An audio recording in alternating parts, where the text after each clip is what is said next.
Namaskar and welcome to Sansad Television. I am Vishal Dahiya and you're watching our show Perspective, where we bring you detailed analysis of key national and international issues. Today we're going to talk about the Indian Antarctic Bill 2022. Almost 39 years after India signed the Antarctic Treaty, the Parliament has passed the Indian Antarctic Bill 2022 last week. The bill aims at having India's own national measures for protecting the Antarctic environment, as also the dependent and associated ecosystem there. It provides a harmonious policy and a regulatory framework and mechanism for India's Arctic activities through well-established legal mechanism, and will help in efficient and elective operations of India's Antarctic Programme. Now, the bill also proposes the setting up of an Indian Antarctic Authority, that is IAA, under the Ministry of Earth Sciences, which will be the apex decision-making body.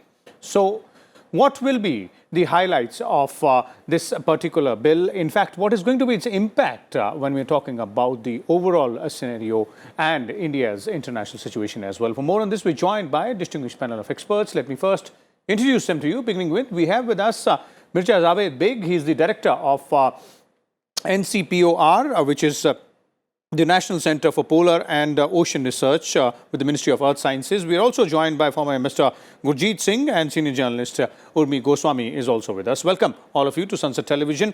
I'll start with you first, Urmi, and let's first look at the key highlights, the key main points, and also the fact that it has been a bit long since this bill was being talked about and the treaty has been signed. Right. As you mentioned correctly, it's almost like 40 years since India sort of signed up to the treaty as a consultative party, and we have taken all this while to put this bill, get this bill passed through Parliament. Even in this attempt, it has been a bit of a time that's been taken to do so. Broadly, as I understand this bill, this is part of our requirement of being parties to the Antarctic Treaty. So we are actually fulfilling our legal obligation, our international legal obligation, to have domestic legal framework for the region. But what it does also is bring under, allow for the extension of Indian jurisdiction, legal jurisdiction, to our research units there. We have 2 of them there. We have other expeditions. So that is that's a big plus, I suppose. Otherwise, you would be. It gives you much more of a legal standing in your activities in the Antarctic region. It will give you greater flexibility in terms of the kind of work that you do, the access that you have. And finally, I mean, the basic question is, if we signed a treaty, why is it that we haven't done the requisite homework, the follow-up that was required? I mean, the very fact that we signed on to the treaty was that we agreed with the basic tenets of demilitarizing the Antarctic, ensuring protection of the region, because there's an additional protocol for environmental protection that is I think of a later vintage in either 80s or the 90s. I think most probably in the 90s. 90. Yeah, and then So for me, the big question is, why did we wait this long to fulfill this requirement? Okay.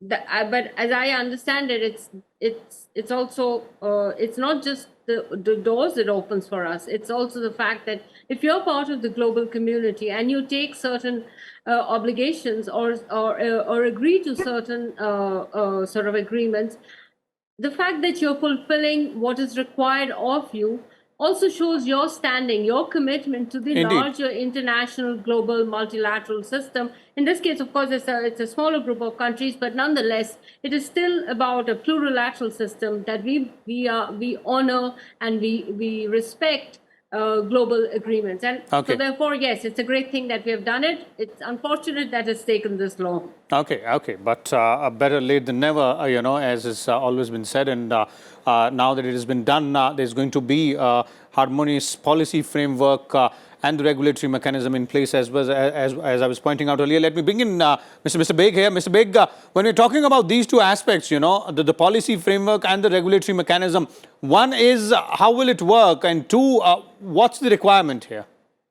After becoming a member country, after getting consultative status, India, we have never ever shied away in fulfilling our any obligation, whether it was environmental protocol or whether anything. We have been doing it as per the protocol, and we have never been seen as what we have not done, what other countries have done, whether it was science or whether it was these political issues or whatever, attending meetings and all that.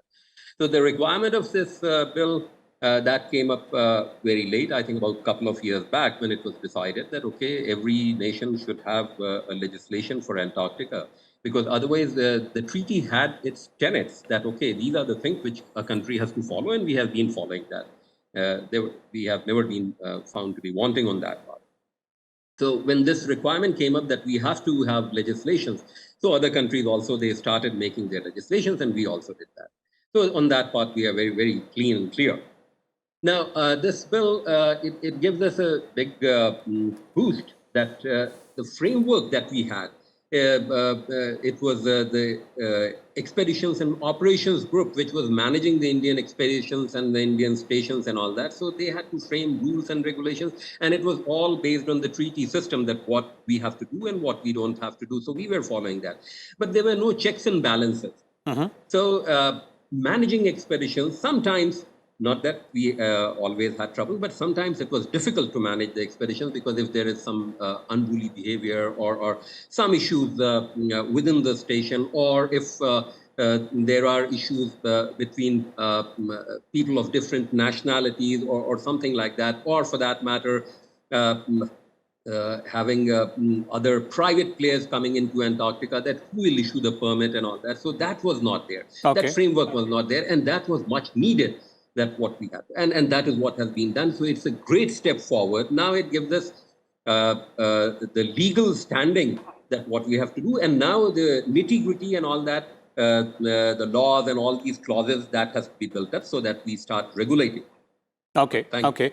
Let me bring in Ambassador Singh here as well. Ambassador Singh, from the international perspective, and as both the panelists are also pointing out, how do you think it's going to add on to India's visibility, credibility, and collaboration part as well when we're talking about these, important and complex scientific expeditions? Yes, thank you. So, currently India is pursuing reformed multilateralism. Reformed multilateralism means that we would like every country to follow international rules in a rules-based order. Now, this is obviously a challenge to some of the countries who are inimical to us. Now, in order to keep up our end of this, we are trying to move center stage on trade, on climate, and you see earlier on chemical weapons we signed up. So this is one of those treaties where we want to play a bigger role, and we found that we had not taken the domestic compliances required to make ourselves visible there. As the Joint Secretary, our Director has explained, we have now done this. So India is going to look better, that this is another area where we are following the international rules and willing to shoulder the responsibilities that we have willingly taken on, like other countries do, but they don't follow. So we are different. We are going to follow these responsibilities. And what is interesting about this is that I understand that these rules will apply to Indians in Antarctica, but not to the soil of Antarctica, which remains terra nullius for everybody. Nobody can claim to. Thank you. Okay. Now, Urmi, as Mr. Beg was pointing out, that India has never shied away from its international responsibilities or a global, responsibilities at a global level as well. But one of the important aspects of this particular bill is, to protect the Antarctic environment and the associated ecosystem as well. So how do you think that happening? See, Mr. Beg is 100% correct. if you look at any scientific or environmental sort of protocol or agreement, India has always kept its end of the bargain. People may not say it's enough or it's thing, but whatever India says it'll do, it does. So Mr. Beg is 100% right that even without a domestic sort of law which flows from the treaty itself, the fact that we stood with the Committee of Nations and said we will do X, Y, and Z was good enough, and we kept to our word. Now, what you're asking is that how do we get to the next step? Yeah. How does it help in protecting the Antarctic environment and the associated ecosystem there as well? Because that's really important. Of course, it's really important, and it's not that we have not been party to doing things there. I mean, I'm sorry, I forget the name of the the 1982 protocol, that the agreement that was signed, which is the overfishing of krill. Mr. Beg would be able to provide the exact name of the agreement. We are party to all of this. We have been, but now we can enforce it all the way through. It's not just if you're allowing a government department to actually go send a scientist and work there, they have the rules. They're anyhow tied by Government of India rules.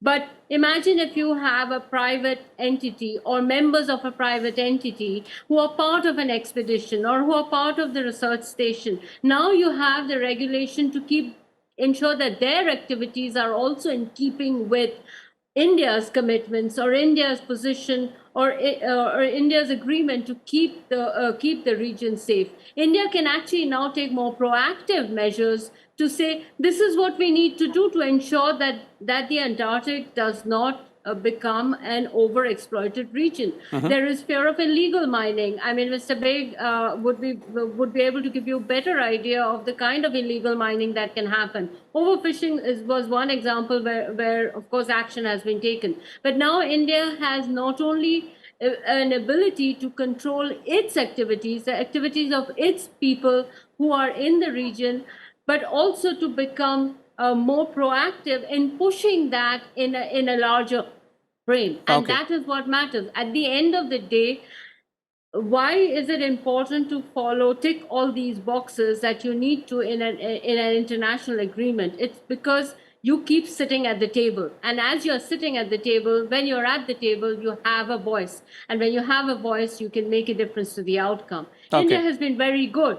But how do we ensure that our good is actually both translated into good done as a global community, but also good that serves our interests? Can we increase our level of activity without doing damage?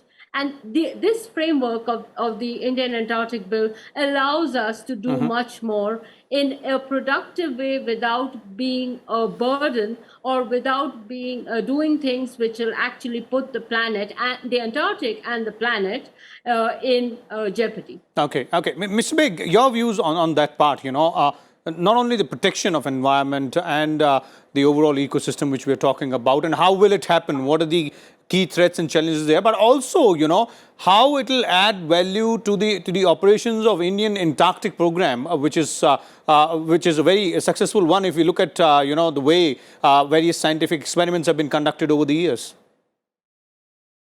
All right. Urmi had explained it in great detail what she was telling. So I'll just like to summarize it in a layman's language that so far what has been happening that because we didn't have any rule of law, which has some legal implications and all that. So it was more like a standard operating procedure, that we had standard operating procedures that, and which came down from the Antarctic Treaty system and the environmental protocol and the CAMLR, which looks after the marine reserves and all that. So those things were there, more of standard operating procedures for our nationals, and we were only inward looking that, the scientists which are going there or the operations people, they are governed by that. But we were not able to enforce it to other people working in those areas or other communities working in those areas. So now After this happens, then we will there'll be rule of law, there'll be do's and don'ts, and there will be penalties for those things. Then implementation of those SOPs will become more easy, and it will definitely have better impact on controlling the environmental aspect of it, and overfishing of krill or any illegal mining and all that on the land part of Antarctica is not prevalent at all, because that's a big thing. That's a bigger challenge. But our fishing, whaling, and all these things which are not supposed to happen, but they do happen. So now we can.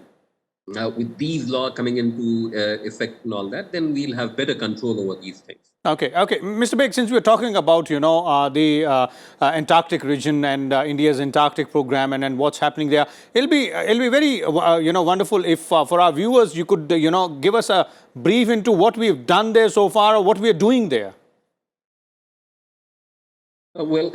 Starting in 1981. 81 was the time when India landed into Antarctica for the first time. Since then we have come of age and we have done many things. First of all, we have built 3 stations in Antarctica. The first station that was built, the Dakshin Gangotri, it was built on shelf, ice shelf. Ice shelves are the extended portion of the continental ice. It is cantilevered. It is sitting on one side on the continent and floating for hundreds and thousands of kilometers over the sea. So that is known as shelf, and it is quite thick also and very stable, and there are many stations. So we built first station on the shelf ice, which was Dakshin Gangotri, and soon it started going down into the ice because of the heat and all that. And within 3-4 years, that station went down. But we continued with that, and then in 1987, we built another station, learning from the experience that it is difficult to maintain the station on the shelf ice. So we built on a landmass, Shirmakar Oasis, and that was Maitri station. And Maitri is still our mainstay. That's the main station where we have been operating from. And then in 2012, we built another station, Bharati station, which is about 3,000 kilometers east of Maitri station. That is a state-of-art station which can be controlled sitting here in India through satellites and all that. Very modern station, very comfortable station.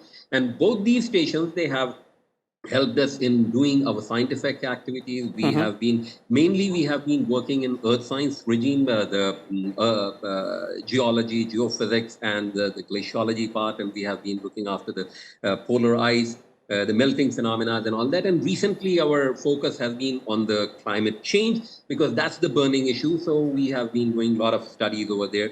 So there are about 1,200 publications which have come out in good reputed journals from these expeditions, and this is the 42nd expedition which we are going to launch this year. Every year we send about 100-odd people, more than 100 people at both the stations, and maintaining these stations is a big challenge because you need everything over the stations. So we hire helicopters, ships, and persons, and we take scientists from all over the country.